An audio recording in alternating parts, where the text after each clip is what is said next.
step off the shining streets of Vancouver at the turn of the millennium, and within minutes you reach another world, the Downtown Eastside.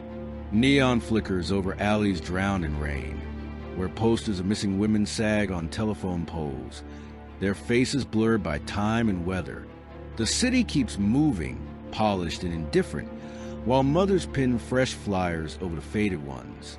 Just beyond, on a desolate stretch of Port Coquitlam, lies a farm that reeks of mud, diesel, and pigs. From the road it looks ordinary, just another patch of land, another rusted gate. But those who cross it often never returned. Behind its wire fences, parties raged, secrets piled, and the earth itself grew heavy with silence. The police called it a crime scene. Neighbors whispered it was cursed. Families said it was a graveyard without headstones. And at the center of it all stood a man in overalls, quiet, awkward, and unnoticed, until the farm began to speak. This is not folklore. This is not a cautionary tale whispered in bars. This is the story of Robert Pickton, the pig farmer whose land swallowed the missing, and whose crimes forced a nation to face the silence had ignored for far too long. It begins with a single boot, mud-caked, wore at the heel, and found lying in the straw of a pig pen outside Port Coquitlam, British Columbia. A boot that belonged to a woman who never came home. There's something sickening about a solitary object like that. It hums with absence. A shoe without a body is like a severed sentence, unfinished, unbearable. And yet, on Robert Pickton's farm, it wasn't just one shoe. It was countless scraps, forgotten trinkets, smudged lipstick tubes, and fragments of lives that had been reduced to garbage. A bracelet here, a set of keys there, all abandoned in the mud as though the earth itself was coughing up confessions. Picture it, a wide, foul-smelling acreage dotted with gutted trailers, rusted machinery, and pens packed with pigs. Not the idyllic pastoral farm you'd imagine from a children's book, but a graveyard wearing the mask of agriculture. And somewhere inside those pens, flesh had gone missing, human flesh. The boot was the first whisper. Forensic teams would later arrive, not knowing they were about to stumble into one of the darkest investigations in Canadian history. They weren't just hunting for bones. They were hunting for the truth about a man whose farm had become a slaughterhouse. Except the pigs weren't always the only ones butchered. And when police finally confronted Robert Pickton, he said something so cold, so matter-of-fact, it makes the air around it freeze. I was just going to do one more, making it even 50. It wasn't hyperbole. It wasn't bluster. It was a farmer's casual arithmetic, spoken like someone counting bales of hay. This is not folklore. This is not urban legend. This is a story of how dozens of women vanished into the black hole of one man's property, leaving behind only scraps, boots, keys, bracelets, and a sickening silence that still echoes through Canada's memory. Vancouver in the late 1990s and early 2000s was a city with two faces. On one side, gleaming glass towers, a booming tech economy, and the polished postcard Canadian dream. On the other, a neighborhood called the Downtown Eastside, a strip of cracked pavement and broken lives, where poverty, addiction, and sex work were woven into every block. It was a place society looked away from. A place where a missing woman could vanish like smoke, and the world outside barely flinched. The police had their reasons, their excuses. They said many of the women were transient, that they'd probably turn up somewhere else, that they'd come back. But they didn't. They kept disappearing, one after another, until the silence was unbearable. The 1990s were supposed to be the era of progress. But the Downtown Eastside was left behind, abandoned like an old photograph curling at the edges. It was here that Robert Pickton, a pig farmer from nearby Port Coquitlam, found his hunting ground. His farm was only half an hour's drive from the city, but it may as well have been another planet. The Pickton farm was infamous long before the bodies. It had been the site of wild parties, raucous, drug-fueled gatherings where bikers, sex workers, and drifters mingled. The brothers, Robert and David, ran the place like a carnival of chaos. There were rumors of cash exchanges, sex for drugs, the sort of whispers that clung to every rusted trailer and sagging barn. And yet, the place persisted, half rotting but untouchable. You could drive down Dominion Avenue and see the fences, the metal scraps, the pigs gnawing on feed. What you couldn't see was the way the farm absorbed the unwanted, the forgotten, the women who were considered, by too many, the city's disposable population.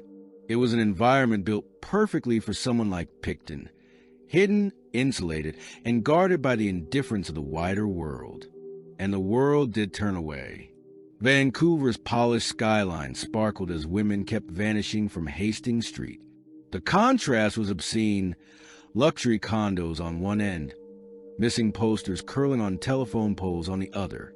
In the middle of it all, a pig farm festering like a wound that no one dared to lance. Every horror story needs its stage, and Pickton's stage was British Columbia itself. Prosperous, picturesque, and willfully blind.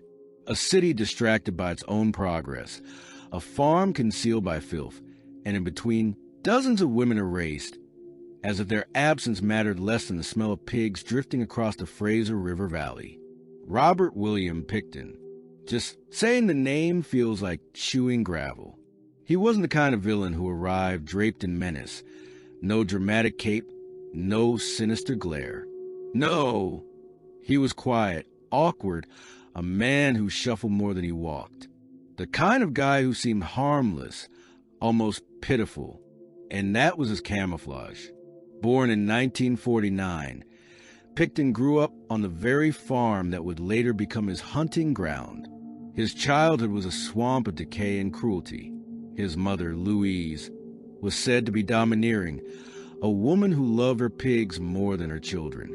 She raised her sons in filth. Dirty clothes, unwashed skin, chores that left their hands raw.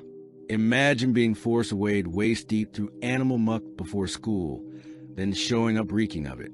The ridicule carved scars into Robert's sense of self. He was Stinky Piggy to classmates, a social outcast before he even had the chance to learn how to be human. It's tempting to say trauma made the monster, but trauma doesn't excuse what he became. It just sharpens the outline. Pickton was shy, yes. Inarticulate, yes. But behind the awkward stammer was a hunger he never confessed. He dropped out of school young, learned to butcher pigs with practiced hands, and inherited the family farm when his parents died.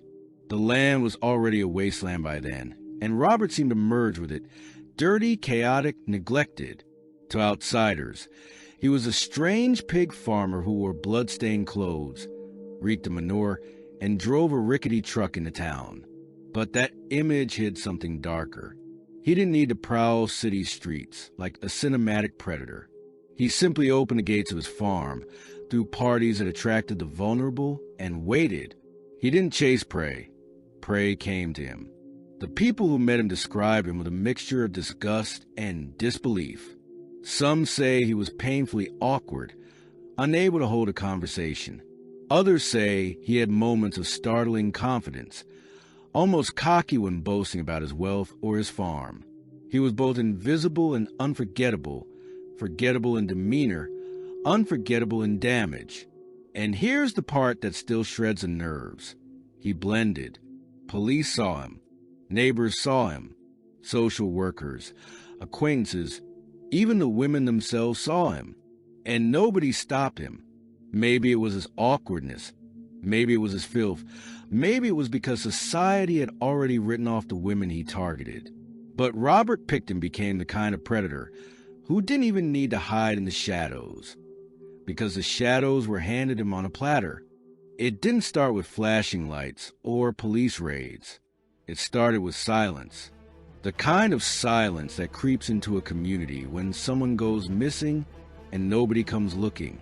The Downtown Eastside had its rhythm of tragedy, addiction, overdoses, the daily churn of desperation.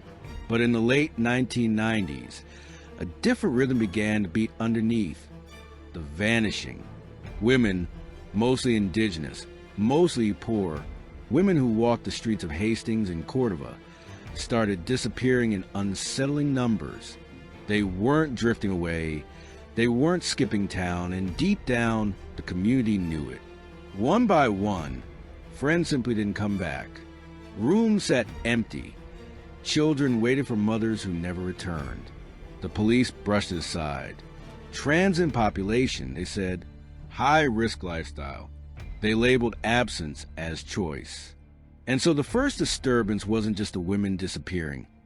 It was the indifference, the dismissal that hollowed out trust between the streets and the people sworn to protect them. But the farm itself told its own story. In 1997, Pickton was charged with an attack on a woman who managed to escape, bleeding from his trailer. She'd been stabbed, left fighting for her life, but somehow survived. The case could have cracked everything open right then. But prosecutors dropped it, calling her an unreliable witness because of her background. A woman with no power, no credibility, whose word was weighed against the pig farmers. And so Pickton walked free, retreating back to his muddy kingdom like nothing had happened. That was the moment. That was the fracture. The system had its hands on the truth and let it slip. He could have been stopped years earlier, before the numbers grew, before the magnitude swelled into something unimaginable. Instead, the disappearances multiplied. Flyers stapled to telephone poles turned into walls plastered with faces, names, hopeful notes scrawled by families. The police shrugged, said the women had left. But in the Downtown Eastside, whispers began to twist. Whispers of a man with a farm. Whispers of pigs that ate more than slop. And then came the boot. A search warrant on the Pickton property turned up things no farm should ever hold. Women's belongings, bloodstains that didn't belong to animals, fragments too horrifying to dismiss.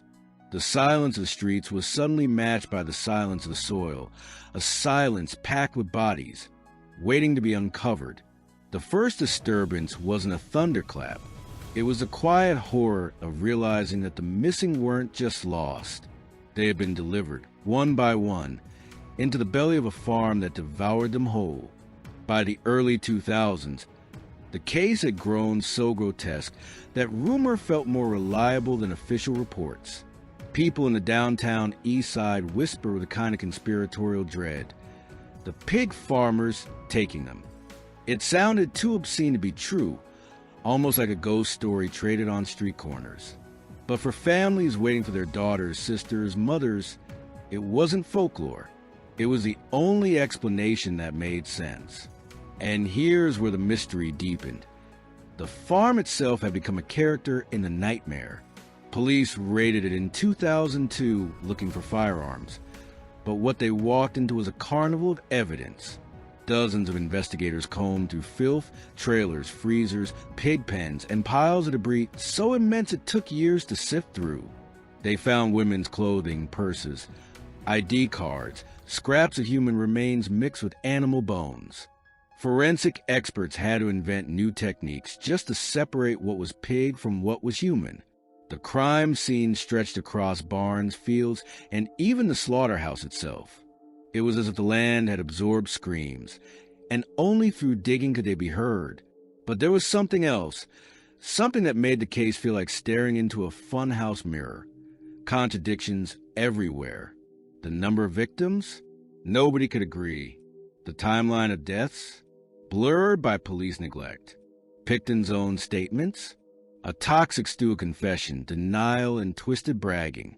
On one hand, there were concrete items, blood traces, DNA, belongings.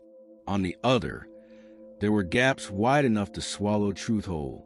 The women had no justice, because the evidence was both overwhelming and slippery, like trying to hold oil in your hands. The public reeled. Headlines painted Pickton as a monster, but survivors of the Downtown Eastside snapped back, insisting the real monster was society's indifference.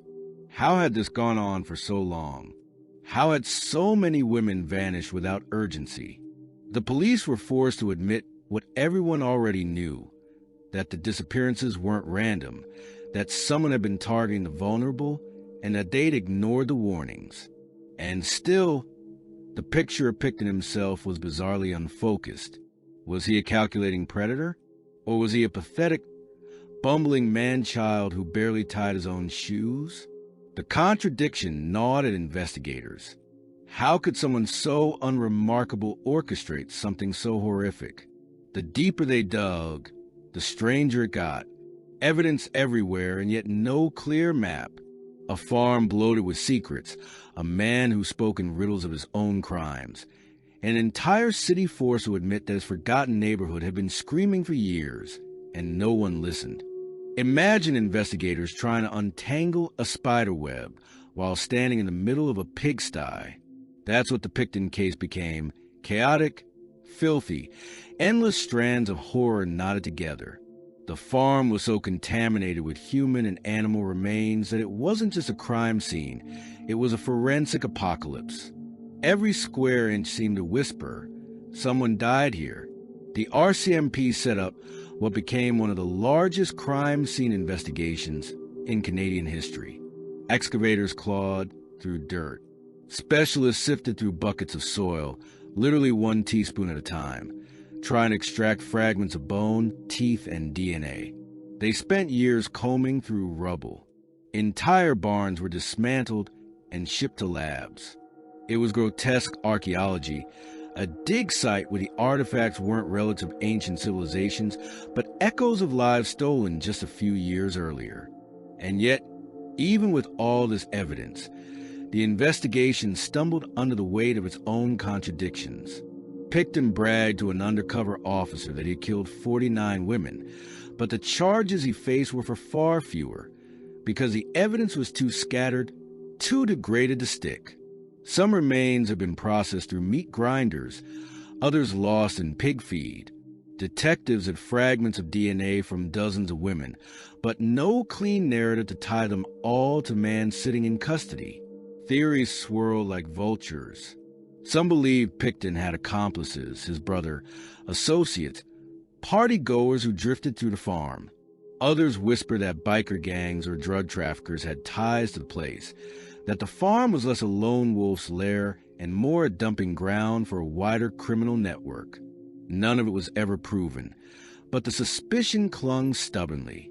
The most chilling theory was the simplest, that Robert Pickton was exactly what he appeared to be: a pig farmer who lured women in, killed them, and disposed of their bodies with the same casual efficiency he butchered livestock. No grand conspiracy, no hidden hand, just a man who figured out the ugliest loophole in society, that if you preyed on the people nobody cared about, you could keep doing it for years. The police faced their own accusations. Families of the victims insisted they had sounded alarms long before the raids, only to be brushed aside. Lawsuits followed, alleging systemic neglect and prejudice against Indigenous women and sex workers. The case wasn't just about one predator. It was about the system that allowed him to thrive in plain sight. In the end, theories multiplied faster than answers. Was Pickton a lone butcher, or part of something larger? Were the women consumed by pigs, or hidden in soil, or reduced to dust in industrial freezers? The farm had answers, but they were buried under layers of filth and failure. And every shovel of dirt revealed not clarity, but another question. Trials are supposed to bring clarity, but the Pickton trial felt like watching a carnival collapse in slow motion. Every light flickering, every ride coming apart, every scream muffled under the machinery of the system. The turning point came when the courts decided they couldn't try him for all the women at once. The number was too overwhelming, the evidence too tangled. So they split the case. 6 count of murder first, the rest later. But the later never came. The judge ruled that convicting him on 6 was enough. 6 out of dozens. 6 names standing in for a sea of silence. It was like putting a Band-Aid over a severed limb and calling it healed. The trial itself cracked open something grotesque. The jury heard how women were lured to the farm with promises of money, drugs, or safety, and how many never returned. They saw the photographs, purses, shoes, IDs, personal relics that transformed the women from statistics into lives cut short. They listened to the recordings of Pickton's own words, his grotesque half-brags, his muttered boasts about almost reaching 50. He didn't scream his guilt. He whispered it, mumbled it, smirked it, like a man who didn't even understand the scale of his own confession. And here's where the breakdown came. The families, sitting in court, listening to details so horrifying they couldn't even be printed in newspapers. They weren't just mourning. They were being forced to watch the system weigh their loved ones like cattle, counting, tallying, measuring how much evidence was enough to matter. Imagine knowing your daughter's DNA was found in the soil of that farm and hearing the court say, "We don't need her case. 6 is enough." The turning point wasn't just a guilty verdict. It was a realization that even in conviction, the truth was only half told. Pickton was found guilty in 2007, sentenced to life, no parole for 25 years, the harshest penalty Canada had at the time. But the trial left behind a bitter taste, as if the justice system had run out of energy halfway through the marathon and collapsed at the finish line. In the end, the collapse wasn't Pickton's, it was ours. The collapse of trust, of justice, of the idea that every life mattered equally.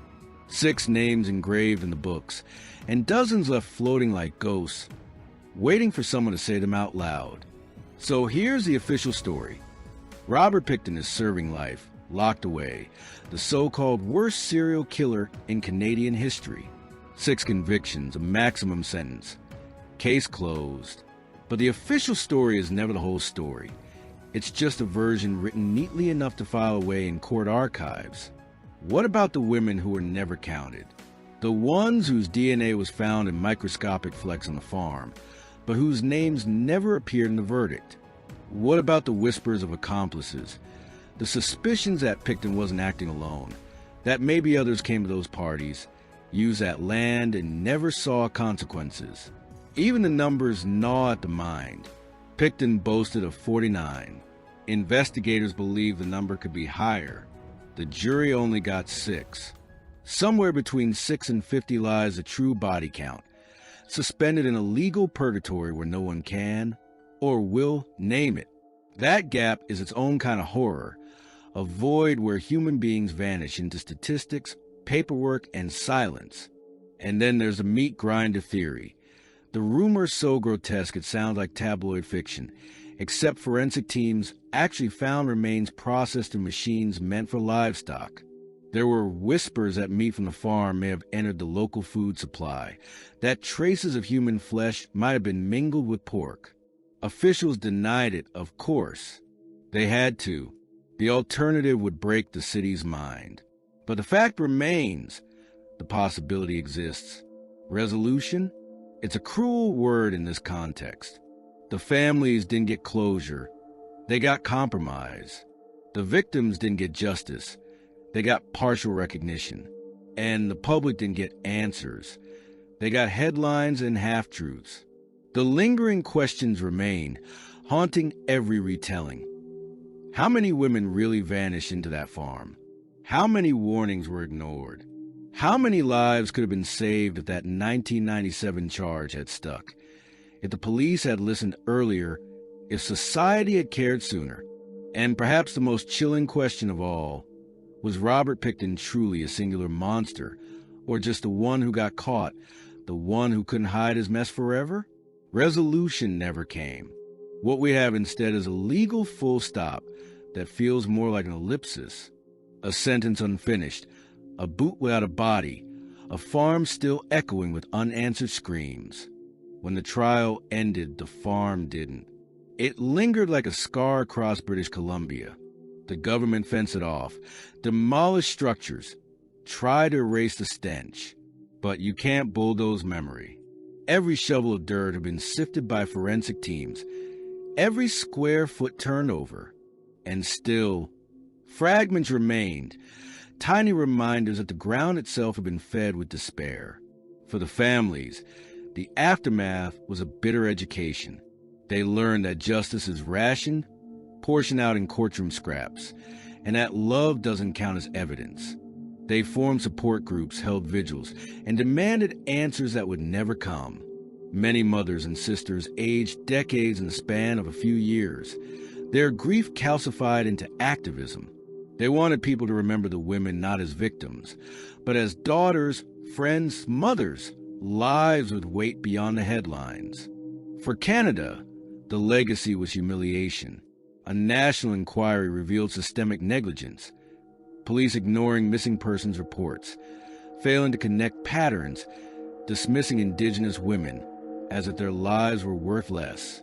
The Pickton case became a grim emblem of how society treats the marginalized, invisible until their absence becomes impossible to ignore.